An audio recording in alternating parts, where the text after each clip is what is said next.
Hello everyone, good evening. आप सभी का बहुत बहुत स्वागत है आपके अपने यूट्यूब प्लेटफॉर्म मंजीत राय कंप्यूटर साइंस पे। आप सभी लोग लगातार सेशन अटेंड कर रहे हैं और आज का सेशन है वो सेशन नंबर 19 सेशन हम लोग कंप्लीट कर चुके हैं। और इसी तरीके से मैंने कहा था कि लगातार कॉन्टिन्यूस आप लोग जुड़ते रहें, कॉन्टिन्यूस स्टडी करते रहें।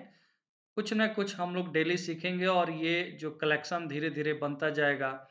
और आज ऑपरेटिंग सिस्टम का ही सबसे इम्पोर्टेंट क्वेश्चन, और कल हमने क्वेश्चन किया था 30, तो मेरा जो है सेटिस्फेक्शन नहीं है, मुझे लगा कि और भी क्वेश्चन आपको कराना ज़रूरी है।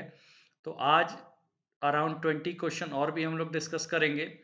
और उससे पहले भी हमने क्वेश्चन किया है, तब जा कर के लगेगा कि नहीं आपने कुछ लर्न किया।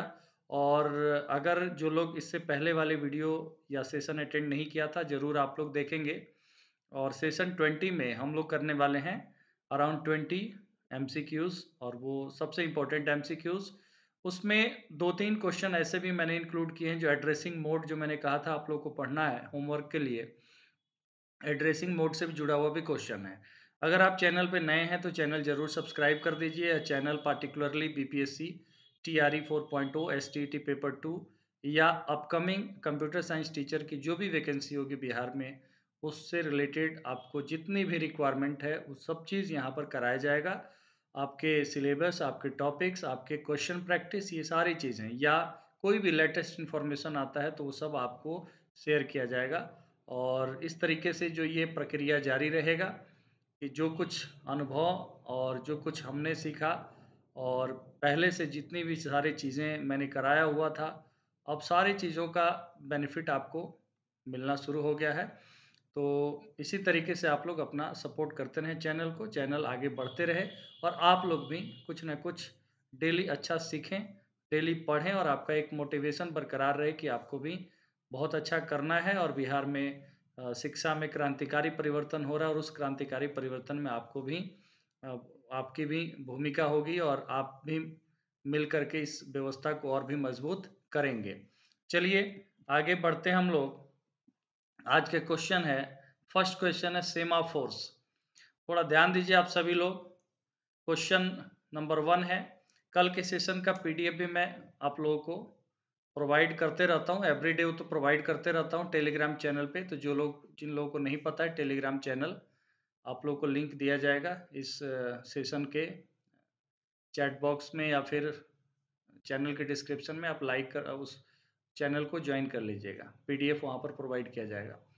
चलिए फर्स्ट क्वेश्चन पे हम कंसंट्रेट करते हैं। पहला क्वेश्चन है सेमाफोर्स। ऑप्शन ए क्या है? ऑप्शन ए है synchronize critical resources to prevent deadlock. Option B है synchronize critical resources to prevent contention. C है are use to do input output. D है are use for memory management. Option E है none of the above. आप सभी लोग answer करेंगे कि semaphores basically क्या है, बताइए। सेमाफोर्स बेसिकली एक वेरिएबल है जिसका यूज ऑपरेटिंग सिस्टम करता है कि अगर कोई रिसोर्स यूज हो रहा है तो जब तक रिसोर्स फ्री नहीं होगा उस रिसोर्स को किसी दूसरे प्रोसेस को एलोकेट नहीं किया जाएगा। तो ये जो होता है option A, it synchronize critical resources to prevent deadlock. Option A is right. इसके बारे में भी हम लोग पढ़ेंगे।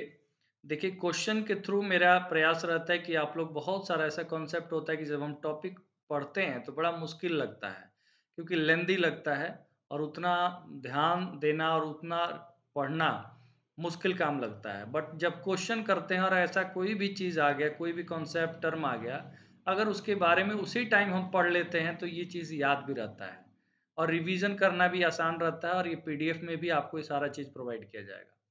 देखिए मैंने जो बात बताया, सेमाफोर क्या है? Semaphore are integer variables that are used to solve the critical section problem by using two automatic operations, wait and signal. यहाँ पर दो चीज यूज होता है, वेट एंड सिग्नल। देखिए बार बार ये भी मुझे परेशान कर रहा है। बहुत ही जल्द इसका भी अरेंजमेंट होगा। धीरे धीरे कई लोग कमेंट करते हैं कि सर, देखिए होता क्या है, आपको फोकस करना है जो हम क्वेश्चन आपको दे रहे हैं या जो टॉपिक डिस्कस कर रहे हैं, जो क्वेश्चन दे रहे हैं। और मैं आपको बताना चाहता हूँ कि अभी लिमिटेड रिसोर्सेस हैं हमारे पास। उस लिमिटेड रिसोर्सेस से ही मैंने पढ़ाई जो है आपका अ, सोचा कि शुरू कर दिया जाए, क्योंकि काफ़ी टाइम से लगभग 8-9 महीना तक मैं आपकी क्लासेस नहीं ले रहा था और मेरे पुराने वीडियोज़ देख कर के यहाँ पढ़ रहे थे। तो मैं कमेंट में देखता हूँ कई लोग लिखते हैं कि सर इस तरीके से कीजिए, उस तरीके से कीजिए। देखिए सारा तरीका मुझे पता है, सारी चीज़ें था, बट ये जो है एक लिमिटेड रिसोर्स मेरे पास है, उसी से मैं क्लास आपका स्टार्ट कर दिया। फ़ोकस करिए और इस एफ़र्ट को देखिए कि आपको इस एफ़र्ट से आपको बेनिफिट मिलना चाहिए, तभी मेहनत मैं कर रहा हूँ। और ज़्यादा से ज़्यादा आप लोग इसको देखिए, शेयर करिए और धीरे-धीरे ही सारी रिसोर्सेज़ का अरेंजमेंट होगा। आपको पता है कि ये सब क्या है कि इन्वेस्टमेंट चाहिए इसके लिए, और अभी इतना जल्दी सब चीज़ पॉसिबल नहीं है। तो धीरे-धीरे अच्छे-अच्छे रिसोर्सेज़ आप लोगों के लिए मैं लूँगा और उससे मैं आपको पढ़ाऊँगा, इसलिए आपको चिंता नहीं करनी है, फ़ोकस करना है। देखिए पढ़ाई वही है, बस थोड़ा-सा इसमें क्या बन जाएगा, इंटरफ़ेसेस वगैरह थोड़ा-सा अभी क्या है, थोड़ा परेशान कर रहा है। जैसे पुराने कोई डिवाइस है मेरे पास, काम उतना ढंग से नहीं कर रहा है। धीरे-धीरे सब कुछ हो जाएगा। बस आप लोग का मेरा प्रयास ये है कि आप लोग का पढ़ाई जो है बीच में ना रुके। अब कंटीन्यूअस जब मैं लगा हूँ, तो जितना समय मुझे मिलता है बेहतर क्वेश्चन क्रिएट करूँ और आपको वो क्वेश्चन, वो पार्ट कराऊँ जो कहीं न कहीं एग्ज़ाम में बहुत ही ज़्यादा लाभदायक हो। ठीक है? इसलिए चिंता मत करिए, थोड़ा इंतज़ार करते रहिए, आगे धीरे-धीरे सारी सुविधाएँ आपको प्रोवाइड की जाएँगी। देखिए यहाँ पे semaphores are integer variables that are used to solve the critical section problem by using two automatic operations. Semaphore use करता है किसको? वेट एंड सिग्नल को, that are used for processes synchronization.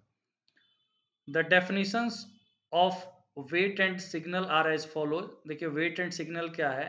The wait operation decrements the value of its argument S if it is positive. तो semaphore basically variable है, और variable मतलब क्या, आगे इस पे कुछ और क्वेश्चन है जो धीरे-धीरे सारा कॉन्सेप्ट क्लियर कर देगा। बस इतना बात ध्यान में रखिए जो मैंने बता दिया आपको। नेक्स्ट क्वेश्चन नंबर 2 है, in memory systems boundary registers. अब यहाँ पर क्वेश्चन देखिए क्या आ गया, मुझे बहुत अच्छा लगा। आज का क्वेश्चन बहुत सारा चीज़ है जो बहुत ज़्यादा डिफ़िकल्ट नहीं है, लेकिन होता है ना क्वेश्चन का आंसर डिराइव करने में थोड़ा-सा लगता है कि लॉजिकली बहुत सोचना पड़ता है। तो in memory systems boundary registers are what? Register आप सभी लोग को मैंने कई बार बता दिया, registers are the high speed memory locations used by the processor during the program execution. जिस स्टोरेज का और यूज़ प्रोसेसर प्रोग्राम एग्जीक्यूशन में करता है वो रजिस्टर होता है। बट यहाँ पर क्वेश्चन पूछा गया बाउंड्री रजिस्टर।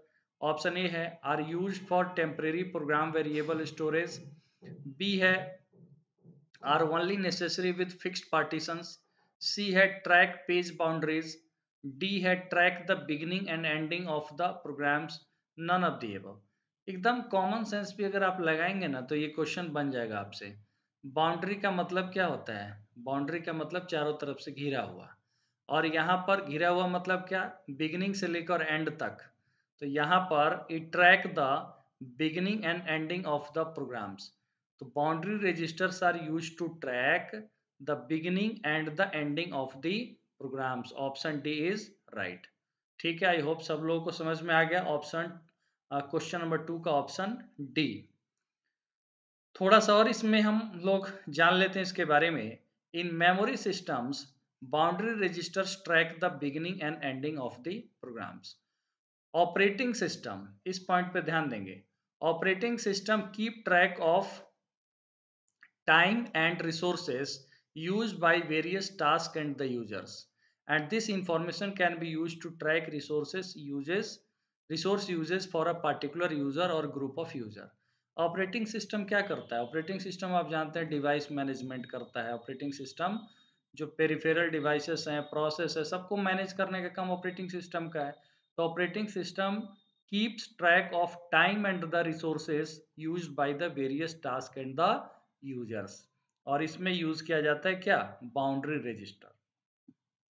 क्वेश्चन नंबर 3 है round robin scheduling. Option A क्या है? Allows interactive task quicker access to the processor, B क्या है, is quite complex to implement. C क्या है, gives each task the same chance at the processor. Allow processor bound task more time in the processor, none of the above. आप सभी लोग भी जल्दी से आंसर करिए, बहुत इजी क्वेश्चन है। राउंड रॉबिन शेड्यूलिंग में हम लोगों ने क्या पढ़ा कि एक टाइम क्वांटम जिसे टाइम स्लाइस कहा जाता है, every process is given a equal time slice और टाइम क्वांटम। उस केस में क्या है कि अगर उस टाइम स्लाइस में कोई प्रोसेस छोटा है जिसका बर्स्ट टाइम कम है वो एग्जीक्यूट हो जाएगा, जिसका ज़्यादा है वो क्या होगा, उसको दूसरे राउंड के लिए वेट करना पड़ता है। तो it gives each task the same chance at the processor. सभी टास्क, टास्क मतलब क्या, प्रोसेसर को इक्वल चांस मिलता है, इक्वल टाइम मिलता है प्रोसेसर का। तो 3 का ऑप्शन क्या हो जाएगा, सी सही हो जाएगा। क्वेश्चन नंबर 4 क्या है, what is the initial value of the semaphore to allow only one of the many processes to enter their critical section. अब आप एक बात समझिए, यहाँ पर क्रिटिकल सेक्शन है क्या, बार बार जो टर्म आ रहा है क्रिटिकल सेक्शन का, यहाँ मतलब आप समझ सकते हैं एक ऐसा एनवायरनमेंट जहाँ पर कोई प्रोसेस एग्जीक्यूट होता है, उस पार्टिकुलर सेक्शन को हम क्रिटिकल सेक्शन कहते हैं। मीन्स एक बार में एक ही प्रोसेस वहां पर क्रिटिकल सेक्शन में इंटर होता है। ठीक, तो यहाँ पर आपको समझना है what is the initial value of the semaphore to allow only one of the many processes to enter the critical section. अब सपोज बहुत सारा प्रोसेस है, उस प्रोसेस में से कौन सा प्रोसेस होगा जो क्या करेगा, प्रोसेसर को एलोकेट करेगा या डिवाइस को एलोकेट करेगा, तो उसको समझना है, उसका वैल्यू होगा 1। ठीक है, उसका वैल्यू क्या होगा 1। तो ऑप्शन बी, क्वेश्चन नंबर 4 का ऑप्शन बी क्या है, सही है। देखिए यहाँ पे the initial value of the semaphore that allow only one of the many processes to enter their critical section is 1। ठीक है, और 0 का मतलब वहां पर क्या होगा, वेट हो गया। 1 का मतलब वो प्रोसेस जो है क्रिटिकल सेक्शन में इंटर हो सकता है। नेक्स्ट है question number 5। If you do not know which version of the MS-DOS you are working with, which command will you use after having booted your operating system? Operating system में मैं एक दिन आपको DOS का भी कुछ important command बताया था, बोला था कि इसको पढ़ के रखिएगा, एक क्वेश्चन आने का यहाँ से संभावना रहता है। If you do not know which version of MS-DOS you are working with, which command will you use after having booted your operating system? Operating system मतलब क्या, सिस्टम स्टार्ट होता है, तो अगर आपको पता नहीं है कि एम एस डॉस का कौन सा कमांड है, तो डॉस का वर्जन जानने के लिए आप कौन सा कमांड यूज करते हैं, VER कमांड यूज करते हैं। ठीक है, VER का मतलब होता है version of the DOS. Option C is right. Question number 6 है, the main function of the dispatcher, main function of the dispatcher, the portion of the process scheduler. यहाँ पर देखिए डिस्पैचर के बारे में कहा गया कि डिस्पैचर क्या है, डिस्पैचर है शेड्यूलर का एक पोर्शन, या इनफैक्ट शेड्यूलर को भी डिस्पैचर कहा जाता है। शॉर्ट टर्म शेड्यूलर को डिस्पैचर बेसिकली कहा जाता है, क्योंकि शॉर्ट टर्म शेड्यूलर क्या करता है, रेडी क्यू से प्रोसेस को क्या करता है, एलोकेट, रेडी क्यू से प्रोसेस, कौन सा प्रोसेस एग्जीक्यूट होगा उसको क्या करता है, लोड करता है। तो डिस्पैचर यहाँ पर समझिए main function of the dispatcher the portion of the process scheduler. ठीक है, इज, ऑप्शन ए क्या है, swapping a process to the disk. Option B है assigning ready process to the CPU. Option C है suspending some of the processes when the CPU load is high. Option D है bring processes from the disk to the main memory, none of the above. क्या है answer, बताएंगे आप सभी लोग। इतना तो मैंने इसमें बता भी दिया और आपको मैं पढ़ा भी चुका हूँ ये सब बातें कि short term scheduler, long term scheduler क्या है। तो यहाँ पर जब कोई प्रोसेस रेडी क्यू में होता है या रेडी स्टेट में होता है, इसका मतलब वो मेन मेमोरी में है और वेट करता है किसका, सीपीयू का।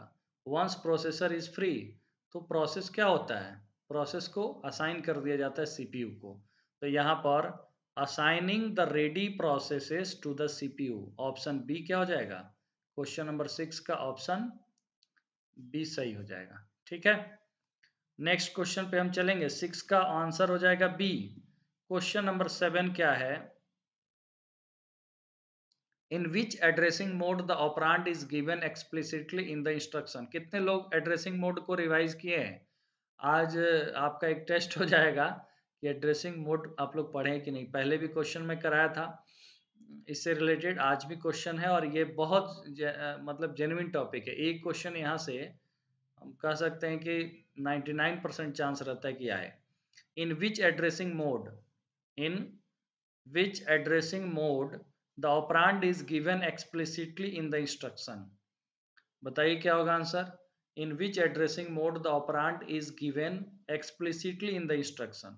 देखिए इंस्ट्रक्शन का फॉर्मेट क्या होता है? Op code and operand.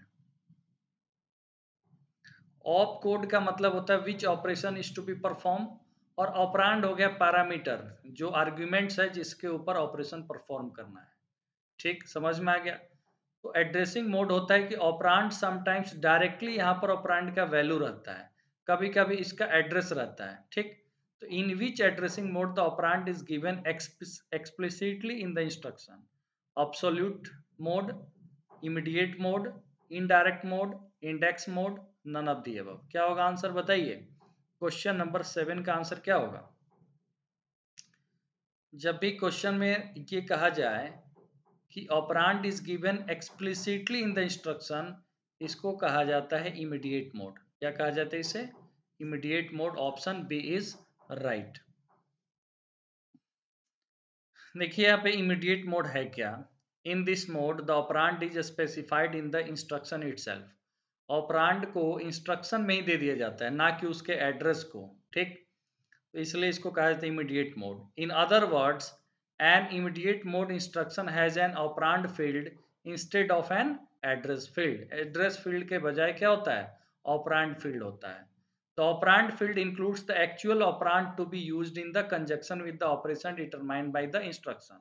अब इंस्ट्रक्शन में ऑप कोड के अकॉर्डिंग ये डिटरमाइन होता है क्या ऑपरेशन है, बट यहाँ पर ऑप कोड के साथ साथ ऑपरेंड क्या रहता है? Operand itself present in the instruction, तो इसको हम कहेंगे इमीडिएट मोड। बताइए, कभी भूलिएगा, जस्ट इमीडिएट का मतलब क्या? ठीक बाद, ऑप कोड के ठीक बाद क्या? ऑपरेंड इटसेल्फ वहां पर है, तो इसको इमीडिएट मोड कहेंगे।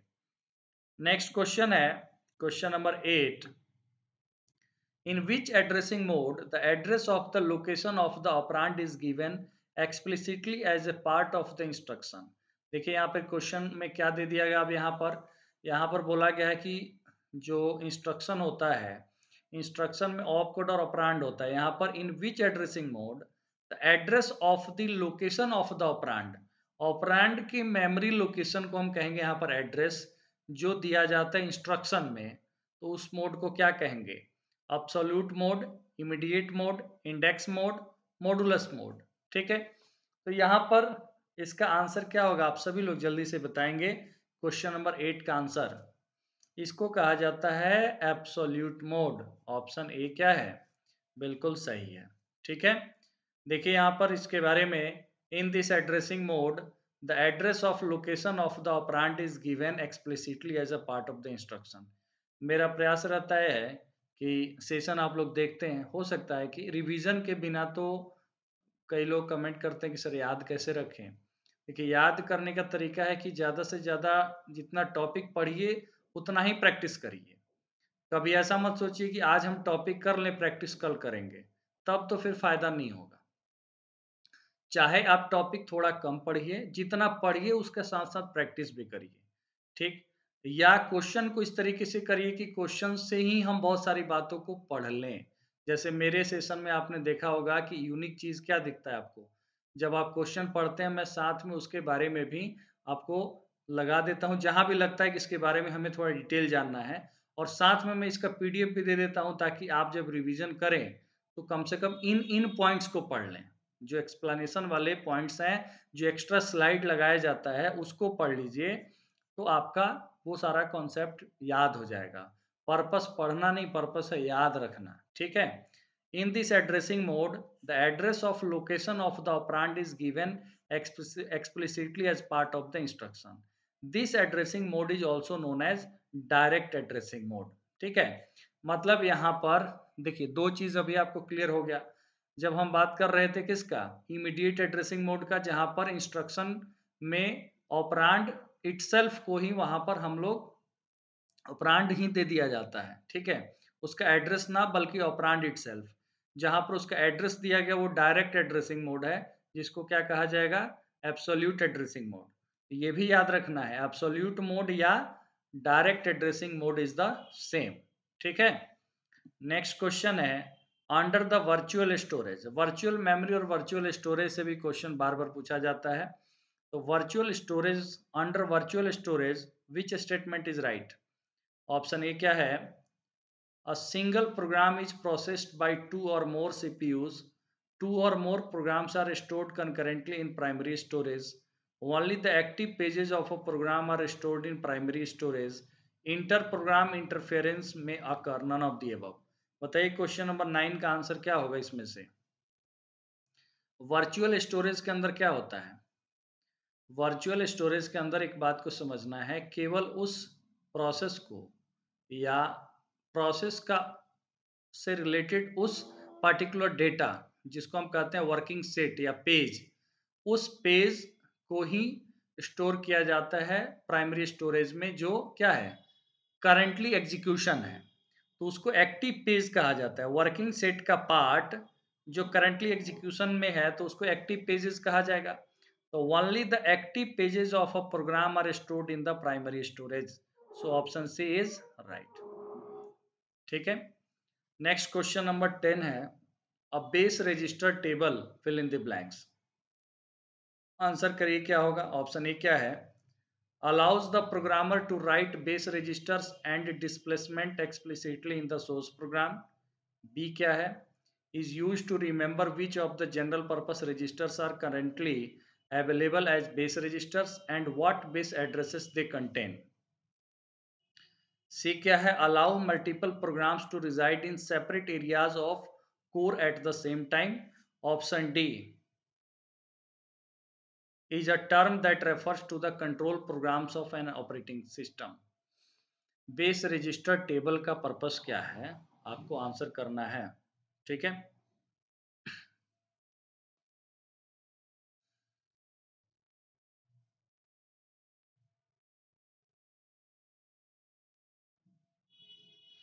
देखिए, सबसे पहले तो जितने भी सेंटेंस दिए रहते हैं कहीं ना कहीं वो किसी न किसी चीज से रिलेट होते हैं, ये बात समझना है। मतलब ऑप्शन का भी एक अपना मीनिंग होता है, ऑप्शन का भी एक अपना होता है कि किसी न किसी चीज से रिलेट होते हैं, ठीक है।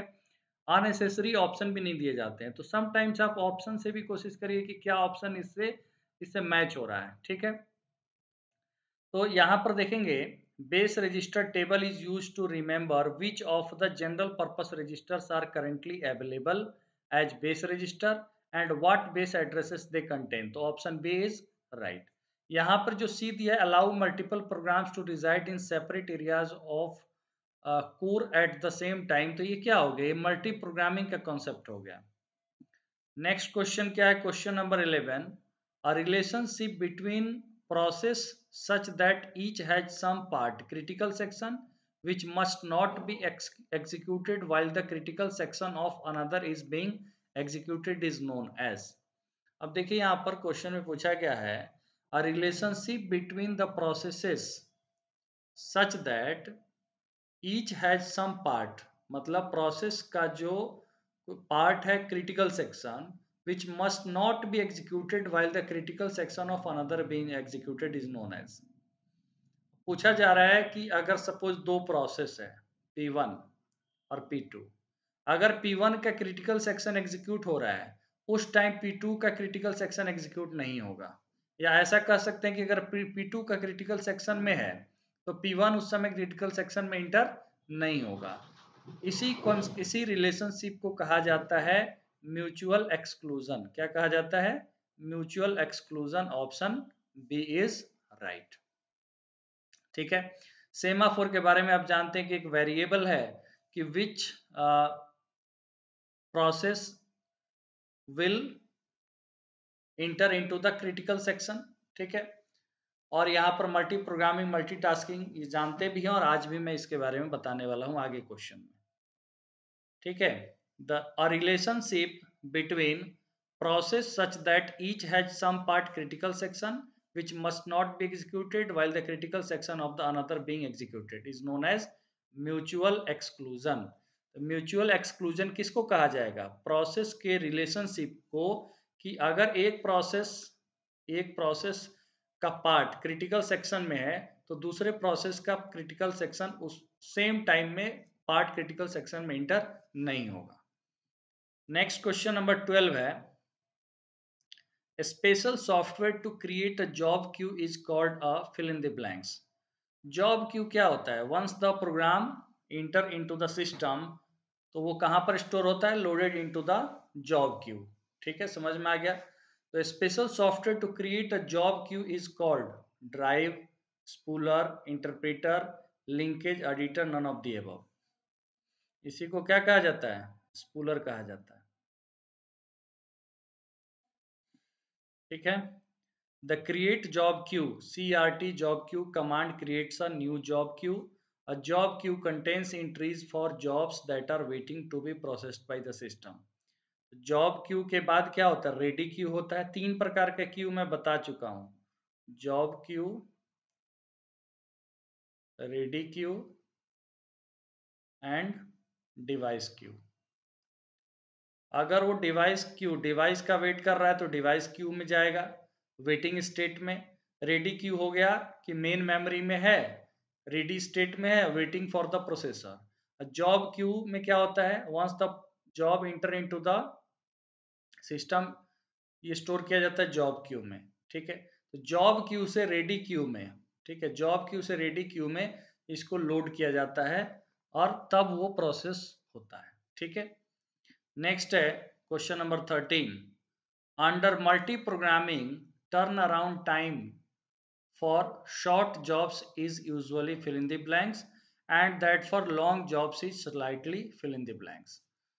देखिए, मल्टी प्रोग्रामिंग का कॉन्सेप्ट क्या है कि multiple programs are loaded into main memory and that can be executed simultaneously. ये तो आप जानते ही हैं कि मल्टीपल प्रोग्राम्स जो है साइमल्टेनियसली क्या हो सकते हैं? एग्जीक्यूट होते हैं, और मल्टीपल प्रोग्राम्स जो हैं स्टोर होते हैं मेन मेमोरी में। तो मल्टी प्रोग्रामिंग में टर्न अराउंड टाइम क्या, ये भी मैं बता चुका हूँ। टर्न अराउंड टाइम का मतलब होता है तो प्रोसेस सबमिशन टिल कंप्लीशन। ठीक है, तो टाइम जो होता है बीच का, मतलब time from process submission to the time till completion, उसको हम कहेंगे turn around time. Means a process takes time to complete its execution, उसको टोटल टाइम, उसको टर्न अराउंड टाइम कहा जाएगा। तो under multi programming turn around time for short jobs is usually क्या होगा? शॉर्टेंड होगा, और short jobs is shortened and that for long job is slightly lengthened, मतलब थोड़ा ज्यादा टाइम लगेगा। तो ऑप्शन बी इज राइट, 13 का ऑप्शन बी। क्वेश्चन नंबर 13 का ऑप्शन बी हो गया सही। क्वेश्चन नंबर 14 क्या है? Which of the following is true for testing and debugging. यहाँ पर टेस्टिंग एंड डिबगिंग से जुड़ा हुआ क्वेश्चन है। Which of the following is true for testing and debugging. Option A क्या है? Testing check for logical error in the programs while debugging is a process of correcting those errors in the program.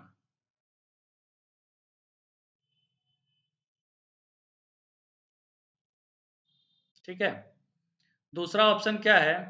Testing detects the syntax errors in the program while debugging corrects those errors in the program. Testing and debugging indicate the same thing, all of the above, none of the above. देखिए, testing क्या है? Testing है logical error को check करता है। ठीक है, testing क्या करता है? हमेशा लॉजिकल एरर को चेक करता है। अगर हम बात करेंगे कंपाइलेशन के दौरान अगर कोई एरर है तो पता चलता है वो एरर सिंटैक्स एरर होता है। ठीक, तो टेस्टिंग लॉजिकल एरर को चेक करता है and debugging is the process of correcting those errors in the program. So option A is right. Question number, इसी का एक्सप्लेनेशन है, आप लोग पढ़ भी लीजिएगा एक बार। नेक्स्ट है question number 15, which of the following statement is false. A क्या है? A process scheduling algorithm is primitive if the CPU can be forcibly removed from a process.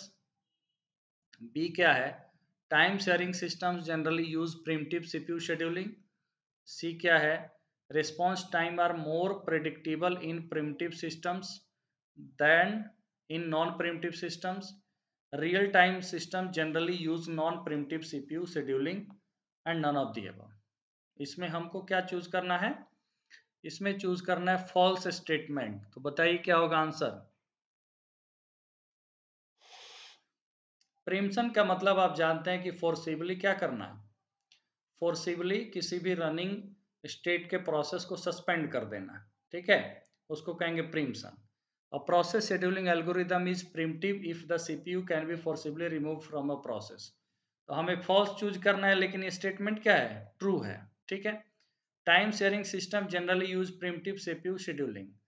Time sharing systems generally use, हाँ, अगर time share हो रहा है जैसे round robin scheduling है तो वहां पर क्या टाइम स्लाइस दिया गया। सिमिलरली टाइम शेयरिंग सिस्टम क्या है, प्रिमिटिव सीपीयू शेड्यूलिंग यूज करेगा, ये बिल्कुल सही है क्योंकि उतना टाइम दूसरे प्रोसेस को भी देना है, तो ये भी ट्रू है। Response time are more predictable in primitive systems than in non primitive systems. ठीक, response time are more predictable, बिल्कुल सही है।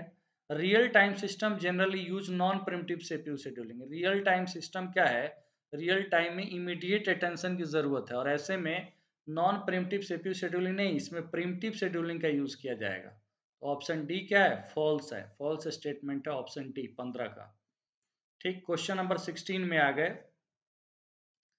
द इंस्ट्रक्शन रजिस्टर, देखिए क्वेश्चन ये थोड़ा सा हम लोग पीछे जाते हैं तो कंप्यूटर आर्किटेक्चर वगैरह का जब हम लोग कुछ पार्ट हम लोग करे थे, ज़्यादा नहीं किए अभी, ठीक है, मुझे अब याद आ गया, हम लोग अभी ये सब नहीं पढ़े हैं, रजिस्टर्स के बारे में मैंने डिटेल में नहीं पढ़ाया, लेकिन फंडामेंटल के दौरान हम लोग कुछ डिस्कस किए थे कंप्यूटर फंडामेंटल के दौरान, ठीक है। फिर मुझे लगा कि इसको थोड़ा और लेवल ठीक किया जाए तो ऑपरेटिंग सिस्टम मैंने शुरू कर दिया था और हमें कंप्यूटर आर्किटेक्चर का भी बहुत सारा चीज़ पढ़ना बाकी है, बट हमने कुछ क्वेश्चन जरूर कराया था। चलिए इसको करते हैं। The instruction register is a hardware memory device which denotes the location of the current instruction being executed. Is a group of electrical circuits hardware that perform the intent of instruction fetched from memory. Contains the address of the memory location that is to be read from or stored into. Contains a copy of the designated memory location specified by the MAR after a read or new content of the memory prior to the write, none of the above. अगर इससे पहले वाला session आप attend किए होंगे तो जरूर इस क्वेश्चन का आंसर आप बड़ा इजीली दे सकते हैं क्योंकि इन दोनों के रिलेटेड क्वेश्चन मैं करा चुका हूँ। Contains the address of the memory location that is to be read from और स्टोर इनटू, इसको कहा जाता है मेमोरी एड्रेस रजिस्टर। क्या कहा जाता है, मेमोरी एड्रेस रजिस्टर। और ये क्या है, contain a copy of designated memory location specified by MAR, ये है मेमोरी बफर रजिस्टर MBR। दोनों खत्म हो गया यहां से। अब यहाँ पर देखेंगे hardware memory device that denotes the location of the current instruction been executed is group of electrical circuits hardware. इसमें से आप आंसर करिए, अब तो कर ही सकते हैं answer. That perform the intent of instruction fetch from memory, जैसे मेमोरी से कोई इंस्ट्रक्शन फेच होता है तो उसको इंस्ट्रक्शन रजिस्टर में स्टोर किया जाता है कि अब वो जो होगा वो एग्जीक्यूशन के लिए जाएगा। तो is a group of electrical circuits hardware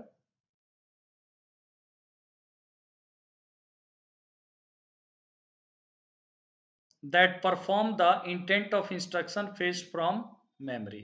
option B is right. अब आपको लगेगा कि ये क्यों नहीं होगा, मैं बताता हूँ। Is a hardware memory device, मतलब रजिस्टर क्या है, hardware memory device which denotes the location of the currently instructions being executed. तो जब भी कोई एग्जीक्यूशन के दौरान है तो एग्जीक्यूशन के दौरान प्रोसेसर यहाँ पर क्या यूज करता है, एक्यूमुलेटर। एक्यूमुलेटर को इस कारण से ही प्रोसेसर रजिस्टर कहा जाता है। अब याद रखेंगे accumulator is known as processor register, और एक और याद रखेंगे the register which is used by the processor during the program execution, या इंस्ट्रक्शंस को करेंटली एग्जीक्यूट करने के दौरान जो यूज किया जाता है रजिस्टर या मेमोरी लोकेशन, उसको एक्यूमुलेटर कहा जाता है, ठीक है। Option B is right. Question number 17 क्या है? Multi programming system means what? Option A है are easier to develop than single programming system, execute each job faster, execute more jobs in the same time period, are used only on large mainframe computer, none of the above। Multi programming का concept ही है कि multiple programs can be executed simultaneously. इसका मतलब है एक ही समय में execute more jobs in the same time period. Option C is right. तो क्वेश्चन नंबर 17 तक हम लोग आ गए। ठीक, मैंने कहा था कि इसके बारे में थोड़ा सा आप लोग को पढ़ना है, क्योंकि बार बार ये कंफ्यूजन क्रिएट होता है कि मल्टी प्रोग्रामिंग मल्टीटास्किंग में क्या डिफरेंस है। ठीक, थोड़ा सा इस पर ध्यान दीजिए आप लोग।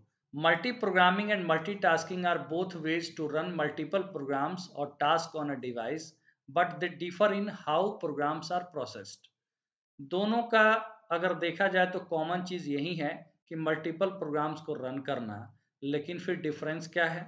मल्टी प्रोग्रामिंग क्या है? Multiple programs are executed simultaneously on a single device. Single device मतलब क्या? Single processor, sharing CPU time efficiently. यहाँ पर क्या होता है कि प्रोसेस के बीच में, मतलब program become process once in under execution, तो प्रोसेस को सीपीयू क्या करता है? अलग अलग टाइम यहाँ पर देता है। ठीक है, सीपीयू अपना टाइम, प्रोसेसर का टाइम यहाँ पर प्रोवाइड करके मल्टीपल प्रोग्राम्स को एग्जीक्यूट करेगा। Multi programming uses context switching to try to maximize CPU utilization. Context switching का मतलब क्या होता है कि सपोज कोई प्रोसेस है जिस आधा एग्जीक्यूट हो गया, तो जिस स्टेट में उस स्टेट को सेव करना, जैसे रनिंग स्टेट में है या वेटिंग स्टेट में है, तो उस स्टेट को सेव करना और अगेन जब वो एग्जीक्यूट होगा तो उसी स्टेट से शुरू करना। तो कॉन्टेक्स्ट स्विचिंग क्या होता है? स्टेट को सेव करता है, प्रोसेस स्टेट को। तो मल्टी प्रोग्रामिंग किसको यूज करता है? कॉन्टेक्स्ट स्विचिंग को यूज करता है, try to maximize CPU utilization. ठीक, मल्टीटास्किंग में क्या है? Multiple tasks are executed simultaneously using multiple CPU on the same computer. मतलब it can use multiple processor, multiple processor भी यूज किया जाता है। Multitasking uses time sharing to improve CPU reaction time and provide a high degree of parallelism. ठीक है, parallelism का मतलब होता है parallel execution. Multitasking can considered a form of multi programming. Multitasking को हम कह सकते हैं कि मल्टी प्रोग्रामिंग का ही एक क्या है? फॉर्म है। फर्क क्या है कि यहाँ पर मल्टीपल टास्क और multiple programs are used with the help of multiple processors, but in the case of multi programming with the help of single processor multiple programs are executed simultaneously। ये फर्क समझ में आ गया आपको? तो ये डिफरेंस होता है। ठीक है, तो मल्टीटास्किंग क्या है? मल्टी प्रोग्रामिंग का एक फॉर्म है, बट हम ऐसा नहीं कर सकते हैं कि मल्टी प्रोग्रामिंग मल्टीटास्किंग का फॉर्म है, ऐसा नहीं है। Multitasking can be considered the form of multi programming. Multitasking multi programming का ही एक रूप है। ठीक है, बट ऐसा नहीं कर सकते कि मल्टीटास्किंग का रूप जो है मल्टी प्रोग्रामिंग है। मल्टी थ्रेडिंग भी कॉन्सेप्ट होता है, an advance form of multitasking where a single program is split into many smaller pieces. एक बड़े प्रोग्राम को बहुत सारे भाग में डिवाइड कर दिया जाता है, जिसे थ्रेड कहा जाता है, थ्रेड। और इसलिए थ्रेड को क्या कहा जाता है? Light weight process. तो मल्टी थ्रेडिंग का मतलब हो गया कि मल्टीपल, यहाँ पर similarly multiple part of the program can be executed simultaneously. और multi processing, a single computer use more than one processing unit. A single computer use multiple processors, इसका मतलब हो गया मल्टी प्रोसेसिंग। क्वेश्चन नंबर 18 है the command interpreter. Command interpreter किसे कहा जाता है? Is usually the primary user interface, require fixed format commands, is menu drive, is quite different from SCL interpreter, none of the above। Command interpreter का मतलब होता है, देखिए इसके बारे में मैं बता चुका हूँ किसमें, फंडामेंटल क्वेश्चन में, कि जो यूजर के कमांड को लेता है और उसको एग्जीक्यूट करवाता है। यूजर के कमांड कैसे प्रोवाइड किए जाते हैं? इंटरफेस के माध्यम से। इंटरफेस के माध्यम से, अगर डॉस है तो डॉस का इंटरफेस क्या है? CLI या CUI, कमांड लाइन इंटरफेस और कैरेक्टर यूजर इंटरफेस। और वहीं अगर विंडोज़ की बात करें तो इसमें क्या है, ग्राफिकल यूजर इंटरफेस। तो इंटरफेस जो होता है उसी को हम कहेंगे command interpreter. Usually the primary user interface that is called command interpreter. 18 का ऑप्शन ए। कमांड इंटरप्रेटर एक ऑपरेटिंग सिस्टम का ही पार्ट होता है which understand and execute command that are entered directly by the human being. हम लोग जो command देते हैं ऑपरेटिंग सिस्टम को, तो ऑपरेटिंग सिस्टम का जो प्रोग्राम हमारे कमांड को अंडरस्टैंड करता है उसको हम क्या कहते हैं, उसी को कहते हैं हम command interpreter. Some operating system the command interpreter is called shell. देखिए ऑपरेटिंग सिस्टम का दो पार्ट होता है, ठीक है, दो पार्ट हो गया ऑपरेटिंग सिस्टम का, एक हो गया सेल और एक हो गया कर्नल। कर्नल हो गया जो इंटरनल प्रोग्राम होगा ऑपरेटिंग सिस्टम का, जो डायरेक्टली यूजर से इंटरेक्ट नहीं हो रहा है, और यूजर से इंटरेक्ट होता है वो क्या होता है, सेल। तो हम इंटरफेस जो होता है वो इसी के अंतर्गत आ गया। और कर्नल हो गया जो हार्ट और core of the operating system हो गया, ठीक, जो डायरेक्टली यूजर के कमांड को नहीं ले रहा है, वो सेल यहाँ पर कमांड इंटरप्रेटर इसको कमांड दे रहा है।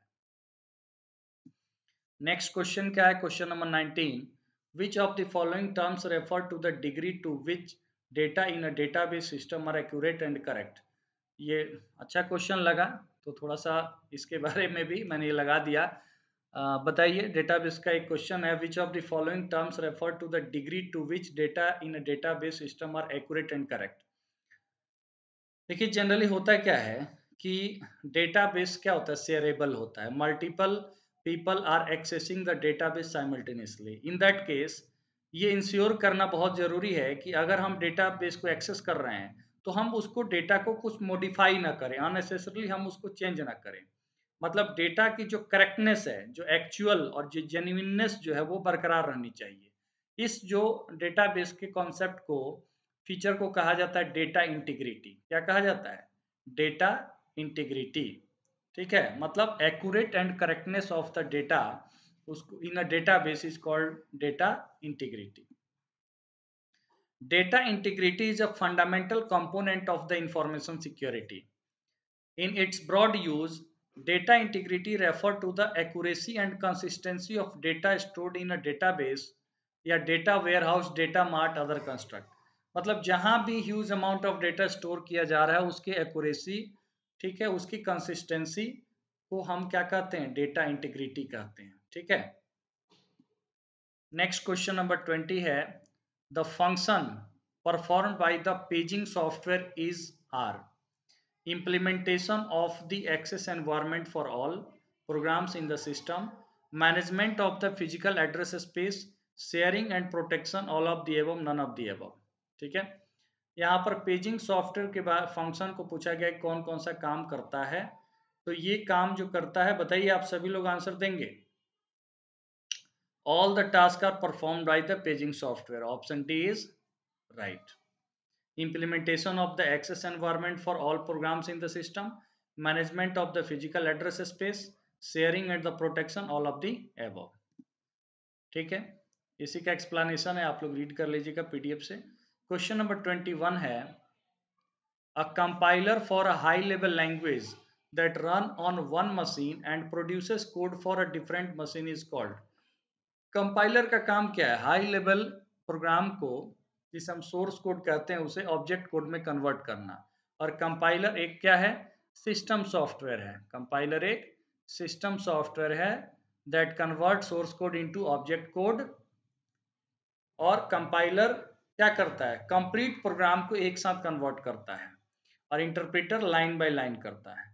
बट यहाँ पर क्वेश्चन बड़ा अच्छा है, पूछा गया है, a compiler for high level language that run on one machine and produces code for a different machine is called। Means जो कंपाइल्ड है ऑब्जेक्ट कोड वो किसी भी मशीन पे एग्जीक्यूट हो सकता है, तो यहाँ पर उस कंपाइलर को क्या कहा जाता है, बताइए। Optimizing compiler, one pass compiler, cross compiler, multi pass compiler, none of the above. इसको कहा जाता है cross compiler. So option C is right, cross compiler. तो आज का ये लास्ट क्वेश्चन था। तो चलिए, आप सभी लोग लगातार इस सेशन को देखें, और आई होप कि आप लोगों को ये क्वेश्चंस अच्छे लगे होंगे। तो हमें कमेंट करके जो लोग भी देखे सेशन ज़रूर बताइएगा। और बाकी अगर आपके मन में कोई कन्फ्यूजन रहे तो हमें ज़रूर कमेंट करके बताते रहिए। मैं हमेशा आप लोग के कमेंट पढ़ता भी हूँ और रिप्लाई भी करता हूँ। इस पूरे सेशन का पीडीएफ आपको लगातार टेलीग्राम चैनल मंजीत राय कंप्यूटर साइंस पर मिलता है, जिसका लिंक चैट बॉक्स में भी है और साथ में चैनल के डिस्क्रिप्शन में भी है। एक काम और आप लोगों को करना है छोटा सा, इस सेशन के लिंक को ज़्यादा से ज़्यादा ऐसे ग्रुप्स जहाँ पर कंप्यूटर साइंस की प्रिपरेशन करने वाले जो स्टूडेंट्स हैं, एस्पिरेंट्स हैं, उनमें शेयर करिए ताकि वो लोग भी जुड़ेंगे। ज़्यादा से ज़्यादा लोग जुड़ेंगे तो एक कंपटीशन का माहौल बनेगा और आप लोग भी बेहतर सीखेंगे। और मैं भी और भी ज़्यादा आप लोगों के लिए कोशिश करते रहूँगा कि ज़्यादा से ज़्यादा कंटेंट, वैल्यूएबल कंटेंट जैसा लगातार मैं प्रोवाइड कर रहा हूँ, ये आप लोगों को और भी ज़्यादा टॉपिक, क्वेश्चन इत्यादि कराते रहा जाए। चलिए, thank you so much everyone. Good night, take care, bye bye.